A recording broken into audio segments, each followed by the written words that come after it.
अब हम लोग ये program sum of two numbers का प्रोग्राम है. Write a program to enter two numbers and find the sum and print it. जैसे हमें सम टू नंबर्स हमें क्लासेस के थ्रू इनपुट करने हैं, स्कैनर क्लास के थ्रू. तो सबसे पहले जो हमें स्कैनर क्लास के थ्रू करने हैं तो क्लास का ऑब्जेक्ट हम क्रिएट करते हैं. तो अब सबसे पहले तो हम क्लास से पहले हम इंपोर्ट करेंगे जो यूटिल पैकेज है. क्योंकि हम स्कैनर क्लास का यूज़ कर रहे हैं इसलिए हम इंपोर्ट java.util.stack हम यूज़ करेंगे. क्योंकि जावा जब हम स्कैनर क्लास इंपोर्ट कर रहे होते हैं तो हम यूटिल पैकेज इंपोर्ट करना पड़ता है. ठीक है, सबसे पहले हमने java.util पैकेज इंपोर्ट किया.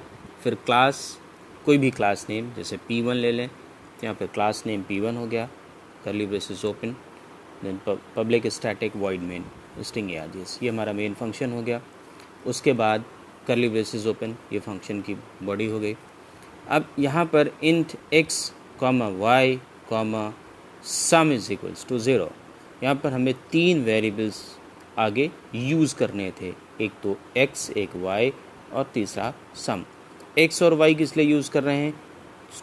एंटर टू नंबर्स करने हैं. तो एक नंबर x में पहला नंबर हम रिसीव कर लेंगे, y में दूसरा नंबर कर लेंगे, और ये जो दोनों का एडिशन आएगा मीन्स सम आएगा वो हम सम में स्टोर कर लेंगे.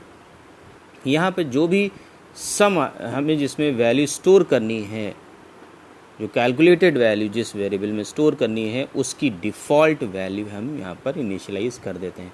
जैसे यहाँ पर इंटीजर है तो हमने यहाँ पर सम इज इक्वल्स टू 0 लिया है. अगर डबल होता तो 0.0 ले लेते.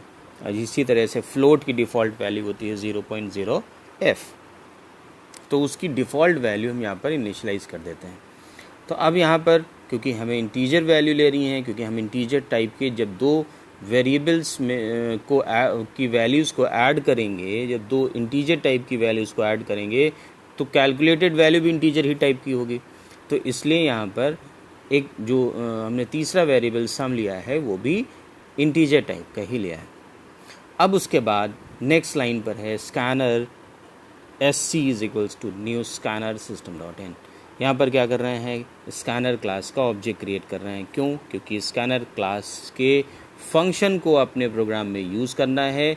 तो सब अब हम तो फिर उस क्लास का ऑब्जेक्ट क्रिएट करेंगे अपने प्रोग्राम में, क्योंकि object name dot function name के थ्रू ही हम उस फंक्शन को कॉल कर सकते हैं. तो इसका हमने क्या लिखा है? Scanner means class name, scanner का एस कैपिटल होगा, स्कैनर हमने क्लास नेम हो गया. SC यहाँ पर लिखा है वो object name, assignment operator, then new scanner.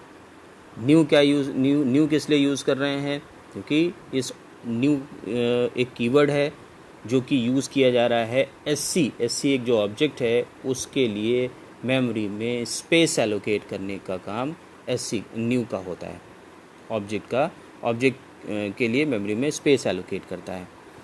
अब उसके बाद हम यहाँ पर स्टेटमेंट लिख दें कि जैसे कमांड्स देनी है कहीं पर भी हमको, तो कोई भी सॉफ्टवेयर बना रहे हैं तो हमें ये तो पता चले कि अब हमें क्या नेक्स्ट स्टेप करना क्या है.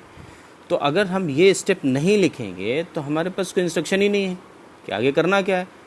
तो ये इंस्ट्रक्शन ज़रूरी हैं. अब हमें आगे मैसेज हमने यहाँ पर दिया कि system.out.println एंटर टू नंबर्स. तो हमने एक साथ ये दे दिया है कि एंटर टू नंबर्स. कभी कभी लोग ऐसे भी दे देते हैं एंटर फर्स्ट नंबर, फिर फर्स्ट नंबर को रिसीव करते हैं, फिर दूसरा मैसेज लिखते हैं कि system.out.println एंटर सेकेंड नंबर. इस तरह से भी लिख सकते हैं, लेकिन हमने एक साथ कॉमन मैसेज दे दिया है system.out.println एंटर टू नंबर्स. तो अब हमने पहला नंबर के लिए लिखा x is equals to SC dot next int. Object SC लिखा, object name dot function name. Function name क्या था? Next int.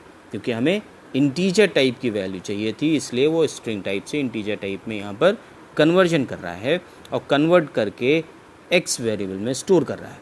तो पहला नंबर जो हम इनपुट करेंगे वो नंबर x में आएगा और वो इंटीजर टाइप में आ जाएगा. अच्छा, यहाँ पर x से पहले हमने कोई भी डेटा टाइप नहीं लिखा है. क्यों? क्योंकि ऊपर x, y और सम तीनों को ऊपर डिक्लेयर कर रखा गया है। अगर ऊपर डिक्लेरेशन नहीं किया होता तो हम यहाँ पर int x is equals to sc dot next int लिखते। x से पहले इंटीजर टाइप लिखना पड़ता, उस वेरिएबल का डेटा टाइप लिखना पड़ता, लेकिन ऊपर डिक्लेयर्ड है इसलिए दोबारा से डिक्लेयर नहीं कर पाएंगे। दोबारा करेंगे तो एरर देगा, तो इसलिए एक बार होना चाहिए। अगर ऊपर कर चुके हो तो नीचे नहीं करोगे यहाँ पर, अगर नहीं किया था ऊपर तो यहाँ पर लिखेंगे इसका डेटा टाइप। इसी तरह से दूसरी वैल्यू हमारी इनपुट करेंगे और वो वैल्यू y वेरिएबल में स्टोर हो जाएगी। sc dot next int assign to y। तो x और y में जो भी नंबर्स का हमें सम करना था वो x और y दोनों नंबर में वैल्यूज़ आ चुकी हैं।